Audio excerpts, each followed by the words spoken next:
Hello আমার প্রিয় ছাত্রছাত্রীরা, আশা করি সবাই ভালো আছে। তোমরা আজকের ভিডিওর মধ্যে অনুশীলনী 11 পয়েন্টের কোশ্চেন নাম্বার 1 2 সমাধান করব। এক নম্বর প্রশ্নের মধ্যে হচ্ছে একটি গণকের প্রতিটি বাহুর দৈর্ঘ্য 27 সেন্টিমিটার হলে গণকটির পৃষ্ঠকলি বের করো। গণকটির পৃষ্ঠকলির সূত্র তোমরা জানো সবাই। গণকটির পৃষ্ঠকলির সূত্র হচ্ছে যে 6a², ঠিক আছে। এ কিতা এ হইছে গিয়া প্রতিটি বাহুর দৈর্ঘ্য। তো আমরা জানি একটা বর্গের কালির সূত্র কিতা, একটা বর্গের কালি হলো a², ঠিক আছে, a²। তো ছয়টা বর্গ, এরকম ছোট ছোট 6টা বর্গ দিয়ে একটা গণ তৈরি করা হয়। তোমরা দেখিও এরকম যে আকৃতি আছে এই বক্সটার মধ্যে মোট 6টা বর্গ থাকবে, ঠিক আছে। প্রত্যেকটা বর্গ, একটা বর্গ যদি স্কয়ার হয় তাহলে মোট 6টা বর্গ দিয়ে একটা গণক বানানো হয়েছে। এই গণকটার মোট পৃষ্ঠকালি মানে 6a², কেতা লাগে 6টা বর্গ দিয়ে বানানো হয়েছে। আর একটা বর্গের কালি হলো স্কয়ার, এই কারণে 6a², ঠিক আছে। তো আমরা প্রথম সলিউশন দিয়ে লিখবো, দেওয়া আছে বা সমাধান দিতে পারো তোমরা, ঠিক আছে। সলিউশন দিতে পারো বা সমাধান দিতে পারো, যেটা ইচ্ছা দিয়ে লিখবা যে দেওয়া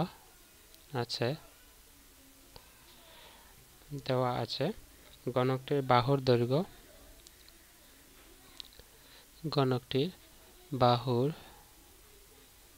দৈর্ঘ্য গণকটির বাহুর দৈর্ঘ্য আমরা ব্যাখ্যাটা কিতা দেবো এ, ঠিক আছে।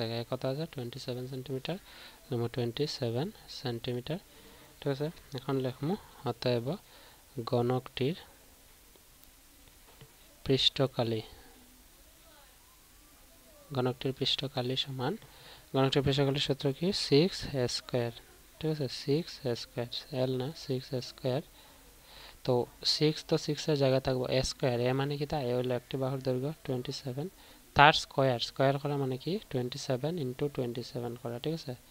এখন আমরা 27 ইন্টু 27 পূরণ করবো, 27 ইন্টু 27 পূরণ করবো, 7 7 49, 9 হাতে আছে 4, 7 2 14, 14 4 লেগে 18 পূরণ, 7 2 14, 4 হাতে আছে 1, 2 2 4 আর 1 5, 9 8 4 12 2 হাতে আছে 1, 5 আর 1 6 আর হাতে 7।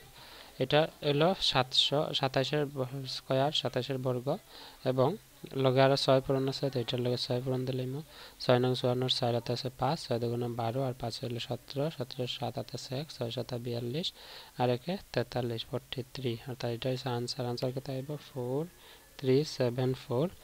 এটা খালি আছে, তোমরা মনে রাখবা, সেটা বর্গ হোক, আয়ত হোক, ঘন হোক, সবগুলোর খালির যে আনসারটা আইব, এটা যদি সেন্টিমিটার থাকে এখানে সেন্টিমিটার স্কয়ার আইব বা বর্গ সেন্টিমিটার, যদি মিটার থাকে এখানে আইব বর্গ মিটার বা বর্গ সেন্টিমিটার, ঠিক আছে। তো এটা হচ্ছে গিয়ে সমাধান কোয়েশ্চেন নাম্বার 1 এর, ঠিক আছে। তাহলে কোয়েশ্চেন নাম্বার 2টা করলে, কোয়েশ্চেন নাম্বার 2 এর মধ্যে হচ্ছে একটি কোটার মেজের পরিসীমা আছে 30 মিটার এবং কোটাটির উচ্চতা পরিসীমার 10 ভাগের 1 অংশ হলে কোটাটির 4 দেওয়ালের খালি নির্ণয় করো। চলো প্রশ্নটা কি তা হচ্ছে আগে বুঝি। কোয়েশ্চেন নাম্বার 2 সলিউশন দিয়া বা সমাধান তোমরা লিখবা। তো প্রশ্নটা কি তা কইছে, প্রশ্নটা কইছে মেজের পরিসীমা মানে এরকম একটা কোটা আছে, ঠিক আছে, মানে আয়তাকৃতিক একটা কোটা আছে। কোটাটার মেজের পরিসীমার কথা, মেজের পরিসীমা দেওয়া আছে কত দেওয়া 30 মিটার। কইছে কোটাটির উচ্চতা, মানে এটার যে উচ্চতা থাকবে, গড়টার যে উচ্চতা কত আছে, উচ্চতা হচ্ছে পরিসীমার 10 ভাগের 1 অংশ, অর্থাৎ পরিসীমা যেটা আছে তারে 10 ভাগ করে তার 1 অংশ হয়েছে গিয়া কোটাটির উচ্চতা, ঠিক আছে। মনে করছে কোটাটির 4 দেওয়ালের খালি, 4 দেওয়ালের খালির কথার অর্থ হইল গিয়া যে এটা মনে করো একটা গড়, ঠিক আছে, একটা রুম। তো এটা রুমের উপর আর নিচ মানে ছাদ আর নিচের ফ্লোর বাদ দিয়ে যে চারদিকে যে 4টা বেড়া থাকবো, তোমরা যে ঘরের মধ্যে বইয়া এখন ভিডিও দেখতেছো, তোমার ঘরের চারদিকে চাই দেখো 4টা বেড়া আছে, মানে 4টা ওয়াল আছে, ঠিক আছে, দরজা আছে, জানালা আছে ওয়ালগুলোর মধ্যে। এই 4টা ওয়ালরেই কওয়া হয় 4 দেওয়ালের কালি, ঠিক আছে, 4 দেওয়ালের কালি। আর যদি কয় এটা আমরা 4 দেওয়ালের কালির আমরা হইতে পারি পার্শ্ব পৃষ্ঠকালি, তোমরা মনে রাখবে পার্শ্ব পৃষ্ঠ কালি, ঠিক আছে, পার্শ্ব পৃষ্ঠ কালি। আর যখন আমার হইব খালি পৃষ্ঠকালির খালির কথা লইল ছাদ আর নিচের ফ্লোর লইয়া, তোমার ঘরের উপরের অংশ, উপরের ছাদটা আর নিচের ফ্লোর লইয়া এটা হয় মোট পৃষ্ঠকালি কয়, আর পার্শ্ব পৃষ্ঠকালি হয়। তোমরা মনে রাখবা এই দুইটা জিনিস, ঠিক আছে, খুব গুরুত্বপূর্ণ। কারণ 11 নম্বর ফাটার যতগুলো অঙ্ক আছে সবগুলো সূত্রের সাহায্যে সমাধান করতে লাগে, তো এগুলো জানতে লাগবে পার্শ্ব পৃষ্ঠকালি কারে হয়, মোট পৃষ্ঠকালি কারে হয়। তো এখানে 4 দেওয়ালের খালির কথার অর্থ হলো গিয়া কোটাটির পার্শ্ব পৃষ্ঠকালি কথা কইছে, ঠিক আছে।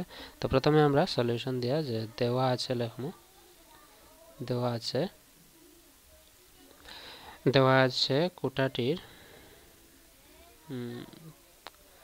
কোটাটির মেজের পরিসীমা মেজের আমি সূত্রটাও কইমো তোমরা সূত্রটা মনে রাখবা ঠিক আছে এখানে সূত্রটা আইতেছে আগে লিখে লাইভ কোটাটির মেজের পরিসীমা সমান সমান কত দেওয়া আছে দেখো কোটাটির মেজের পরিসীমা আছে 30 মিটার আমরা লিখবো 30 মিটার ঠিক আছে তারপরে আছে কোটাটির উচ্চতা পরিসীমার 10/1 তো এটা আমরা লিখতে লাগবে অতএব কোটাটির উচ্চতা ঠিক আছে কোটাটির উচ্চতা কত আছে আমরা লিখবো 30 মিটার এর 30 মিটার এর কত অংশ 10/1 ঠিক আছে তো 30 মিটার এর মানে হলো ফুরন ঠিক আছে বদমাশের নিয়ম যারা জানো না তোমরা কমেন্ট করে আমারে কয়ো ঠিক আছে আমি বানিয়ে দিম বদমাশ রুল কি বদমাশ রুল তোমরা জানলে এগুলো সুবিধা হইব অনেকে হয়তো নতুন শুনছো যারা আজকে প্রথম দেখতেছো এর কথা মানে ফুরন আর 10/1 ঠিক আছে তো 10 দিয়ে 30 রে আমরা ভাগ দিলে পাইমু 3 10 30 তো 3 ফুরন 1 হইব 3 মিটার হইব কোটাটির উচ্চতা পাইছি আমরা কোটাটির উচ্চতা এখন আমরা কইছি কি তা চার দেওয়ালের কালি অর্থাৎ মোট পার্শ্ব পৃষ্ঠ কালি বার করতাম মানে উপর ছাদ আর নিচে ফ্লোর ছাড়া অতএব দেয়াল আমরা লিখবো যে কোটাটির চার দেওয়ালের কালি এই সূত্রটা মনে রাখবা সূত্রটা কোটাটির চার দেওয়ালের কালির সূত্র হইছে আচ্ছা আমি একটু জুম করে হয়তো লিখতে তোমার প্রবলেম হতে পারে ঠিক আছে তো দেখতে অসুবিধা যদি লাগে তো কোটাটির চার দেওয়ালের কালির সূত্র হলো গিয়া কোটাটির মেজের পরিসীমা বা তোমরা লিখতে পারো যে কোটাটির মেজের পরিসীমা